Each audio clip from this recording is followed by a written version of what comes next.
Em 29 de maio de 1453, os turcos tomaram Constantinopla. O último imperador bizantino, Constantino XI, foi assassinado.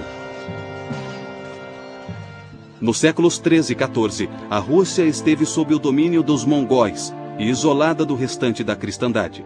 A Rússia começava a se recuperar no século XV, quando o Império Bizantino chegou ao fim. Então era natural que essa grande nação ortodoxa se tornasse a sede principal da Igreja Ortodoxa. No século XVII, o patriarcado foi abolido por Pedro, o Grande, da Rússia. A Igreja conseguiu manter uma rede de seminários e mosteiros, mas ela sobreviveu principalmente graças à profunda devoção do povo russo. Para compreender a história do catolicismo romano no período medieval, precisamos voltar à nossa história do cristianismo ocidental da época, quando nações-estado da Europa Ocidental começavam a surgir. A Idade Média é chamada de Idade da Fé. Podemos até dizer que foi uma era de intenso entusiasmo religioso.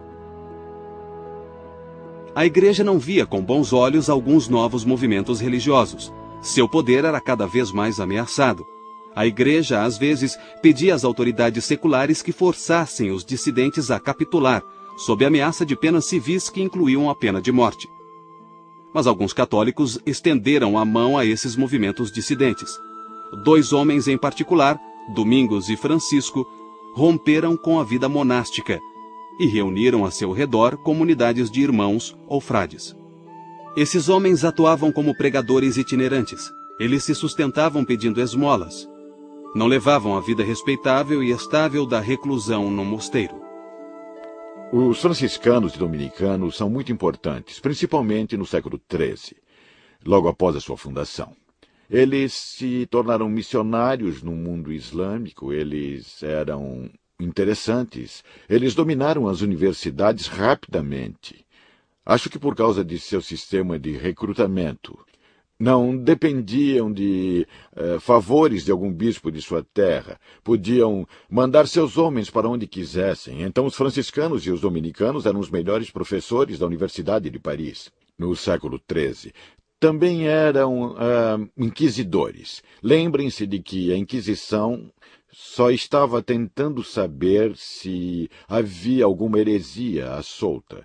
Eram precisamente as ordens mais zelosas, os cistercienses, franciscanos e dominicanos, que forneciam os inquisidores. A vida espiritual e intelectual do catolicismo romano teve seu período de maior expansão durante o século XIII, mas a própria Igreja Católica era cada vez mais atacada.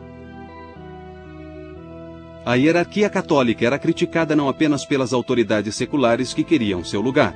Muitos no clero estavam convencidos de que o poder temporal da Igreja ameaçava o cristianismo mais do que qualquer heresia ou exército do Islã. Ninguém negava que as autoridades da Igreja muitas vezes abusavam de seu poder. O que era ainda pior, vários desses abusos eram motivados pela necessidade financeira da Igreja. Foi nesse clima volátil que o monge agostiniano da Alemanha denunciou com veemência os abusos da Igreja.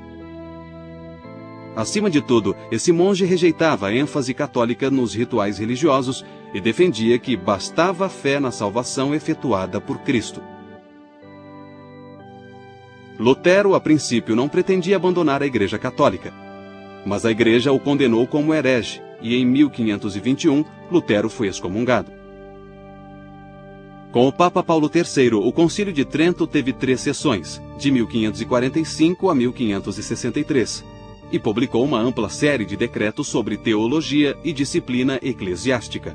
O Concílio de Trento foi basicamente uma rejeição de várias ideias protestantes, uma rejeição da doutrina de Lutero, de justificação pela fé, uma reafirmação da doutrina católica dos 7 sacramentos em vez de 2 sacramentos, um respaldo à autoridade dos bispos e do Papa e assim por diante.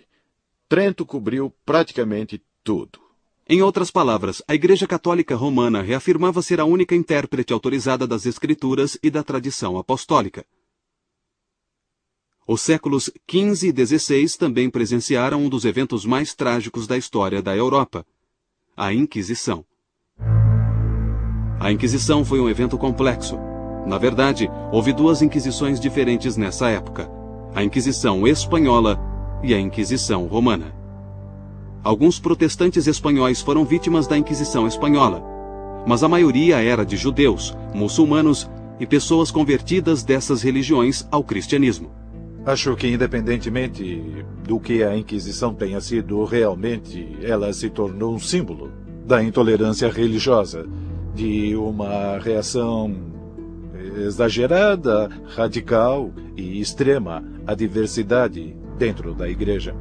E estavam acontecendo muitas coisas, havia muita divisão na Igreja Católica daquela época, muitos desafiavam os elementos mais fundamentais da fé. Muita gente na Igreja Católica acreditava que isso era um ataque mortal à realidade do cristianismo.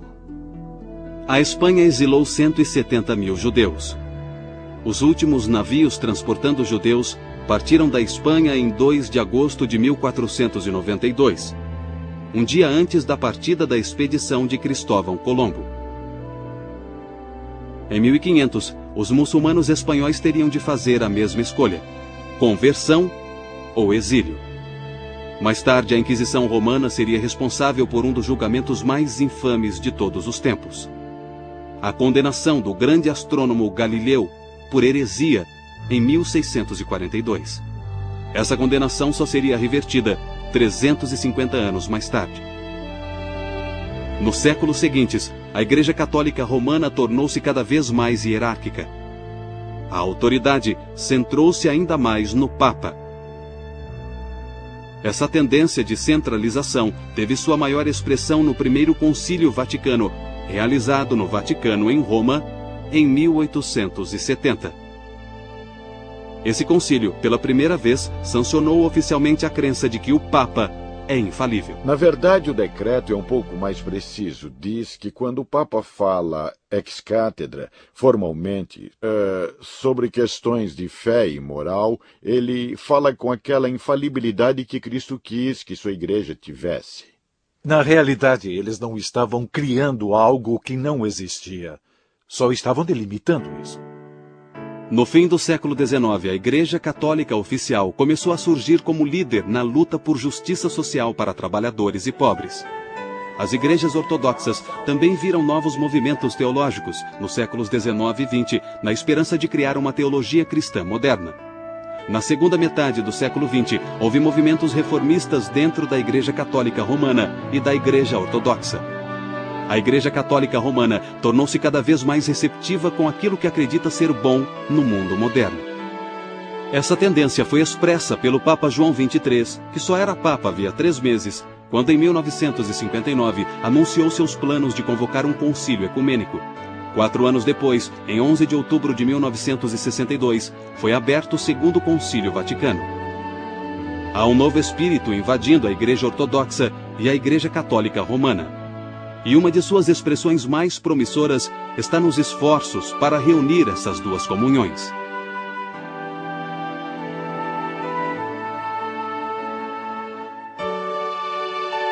Apesar dos esforços de religiosos e teólogos de ambas as comunidades, a Igreja Ortodoxa e a Igreja Católica Romana continuam divididas por questões de crença e costume.